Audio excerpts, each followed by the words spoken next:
Welcome to the second class of the Unit 2 of the College Writing Program.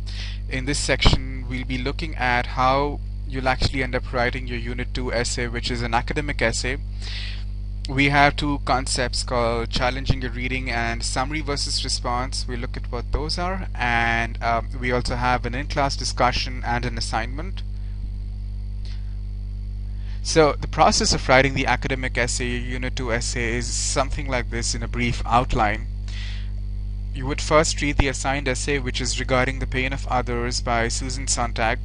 She deals with a lot of different concepts in the essay, all central to the theme of war photography, but she approaches the subject of war photography from several different perspectives. She talks about war photographs being objects of art or war photographs being documents. She talks about the moral stand of photographers who go and click pictures of battlegrounds, of people lying dead in battlegrounds. So there are a lot of different perspectives that she presents on the concept of war photography in this essay. So what you need to do is to identify one key theme or perspective that you connect the most to, that you think you can respond to, write about. In our next class, I'll be sharing the 7 broad themes that Sontag talks of in this essay on war photography, the 7 broad themes about war photography that she discusses. But I'd like you to explore it on your own for now, and we look at the 7 broad themes in our next class. So read the essay and identify one key theme or perspective that you think you can connect with the most. What you then do is you write a response. Your essay is a written response where you interact with the selected theme or perspective. So what do I mean by interact? There are some best practices that we'll be following. One is try and include any personal experiences. You might not have seen war, but if you've heard of people who survived war, you might want to have like an anecdotal summary of their experience, of the people who've told you of their war experience. Maybe you've read about war in other external resources, and that's kind of developed your own perspective about war, so you can write about that. Feel free to use any external resources. So for instance, if you remember reading a news article in the New York Times or in the New Yorker about 9/11 or about the Holocaust, and you want to quote from that because you feel that will enhance the value of your interaction with Sontag's essay, then use the library database. It has an extensive database of resources across different journals, books, and magazines. So basically include personal experiences if you can, perspectives, and external resources. It's not mandatory to do that, but it's a good practice to do that. Use at least 5 to 6 in-text quotes and 1 block quote. So that's why I have this arrow here. So once you've identified a key theme, you have to, like an academic essay requires you to quote from that theme or perspective. So when I say in-text quotes, those are quotes which are less than 4 lines, and block quotes are quotes which are more than 4 lines. So at least have 5 to 6 quotes which are short and 1 block quote which is longer. We look at the difference between in-text quotes and block quotes. It's there in your Penguin handbook in case you'd like to refer to it already, but we'll look at that in our next class. We'll be using in your interactions. Interaction constitutes of 2 processes. There is summary and there is response. So you need to summarize as well as respond to the specific key theme or perspective that you selected. What is the difference between summary and response? Summary is more like an outline where you convey the meaning, and your summary should retain the structure, the original order of ideas in the same priority. So for instance, if you are summarizing a paragraph that has ideas A, B, and C, then in that order, then when you summarize, you need to present those ideas in the same order. You can choose to summarize only a section of the paragraph. You can choose to summarize the whole paragraph depending on your need. But basically what you do is you stay true to the original writing. You don't deviate from the original writing. You make sure that your summary conveys the original meaning. You do not alter the meaning, nor do you alter the priority or the order of the ideas. What you do with a response is you add to the conversation. So here is where you put in your own perspective. You modify the text a little bit because you're adding your own response meaning.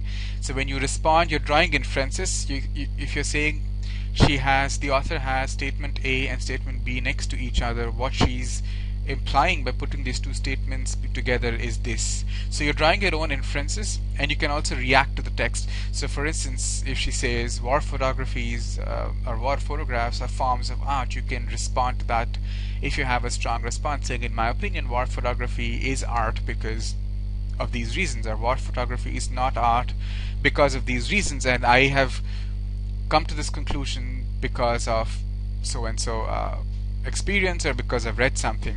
So when you're reacting to the text or drawing inferences, your reactions and your inferences must always be supported by proof. And this proof would be your personal experiences. It would be, like I said, if somebody has shared their experience with you, your anecdotal summary of their experience, or any external resource that you'd like to quote. But you need to use one of these three forms: personal experience, anecdotal summary, or external resources to support your inference or support your reaction to the text. So there are these two forms of, so your entire essay would constitute of either summary or response to the essay regarding the pain of the others, or more specifically, summary and response to the specific section within regarding the pain of others that you would like to respond to. There are 7 key themes which I will be sharing with you in your next class. Here's what you'll be doing for the in-class discussion. Once you finish reading the whole essay, it's a complex essay, I'd like to warn you. You will need a lot of time and single-minded attention to the text to make sure you completely comprehend the meaning of what she's trying to say, because the language and the prose are very dense. The ideas that she tries to convey are complex, and there is a lot of implied ideas she conveys that you'll miss out if you don't actively closely read. So this in-class discussion and the next assignment will hopefully help you focus on your essay and focus on the essay of regarding the pain of the others, and make the most out of it. So pick up a paragraph. Once you finish reading the whole essay, pick up any one paragraph. As you're reading the essay, if there's something that really strikes you, you might want to underline or circle that paragraph and come back to it. So pick up a paragraph and make a chart with 3 columns. The first column is said. So write down one of the most important quotes. So the one quote that you think completely summarizes what she's trying to say in that paragraph. So that's the set.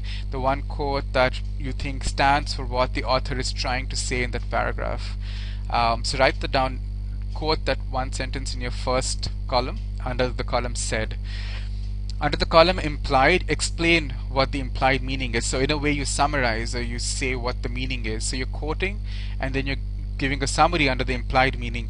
Along with the summary, if you think there is some hidden meaning, like I said, between statement A and B, by putting them together, if there is an implied meaning, you can put that implied meaning as well. Otherwise, you just put the summary under implied.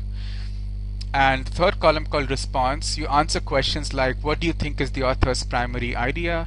What experiences of your own does this paragraph remind you of? Or if you've read something else elsewhere, does reading this paragraph remind you of that which you've read? Does it remind you of some anecdotal experience somebody has shared with you? So what experiences of your own overall read, heard, or experience that does this particular paragraph remind you of? What aspect of your own life might it make you question? What new thoughts does it bring up? So these are some general questions. You can choose to respond in a completely different way, but these are 4 ways in which you can potentially respond to the paragraph. You can also give in a response like agree or disagree, but then you need to substantiate that. You can't just say I disagree with the idea. I need you to substantiate and give me a reason as to why you disagree. Or you can choose to respond with one of these 4 questions or more than one of these 4 questions.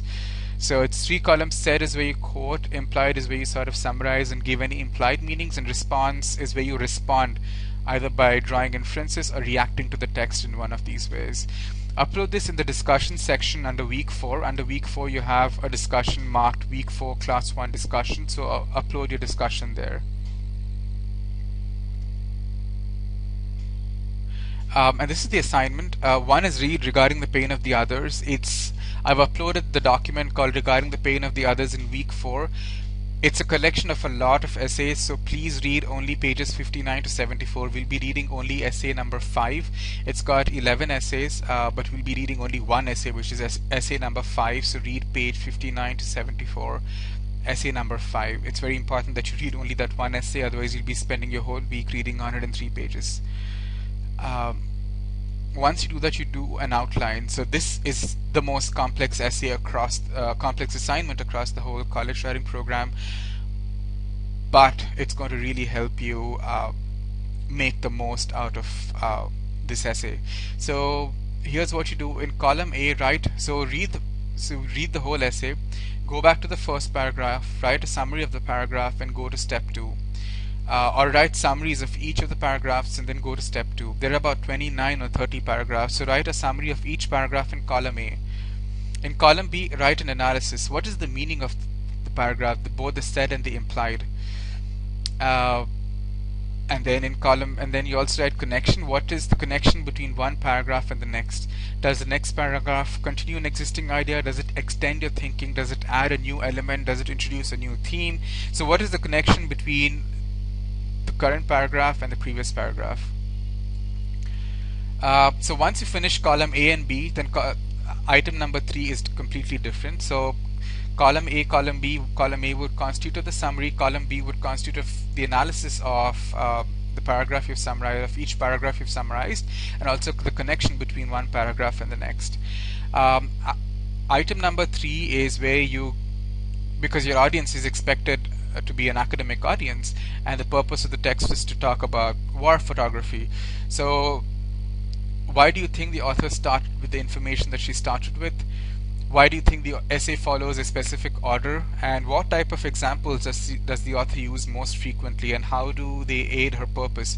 Rhetorical purpose basically means the purpose of what she's trying to say. How do her examples support or illustrate what she's trying to say? So that's item number 3. Feel free to email me if you have any questions about this. This is, like I said, the most important assignment across the whole college writing program, and the assignment with the highest weight in Unit 2.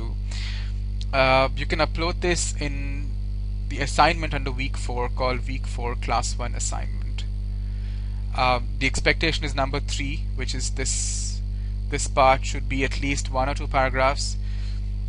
Number 1 and 2 should be as specific as possible and display a clear analysis, especially when you're doing the analysis part and the connection part. The analysis should be very clear. I should be able to distinguish your summary and your analysis. So that's it for the lecture of this class. And like I said, if you have any questions after reading the essay or when you're doing the assignment, feel free to reach out to me. Thank you.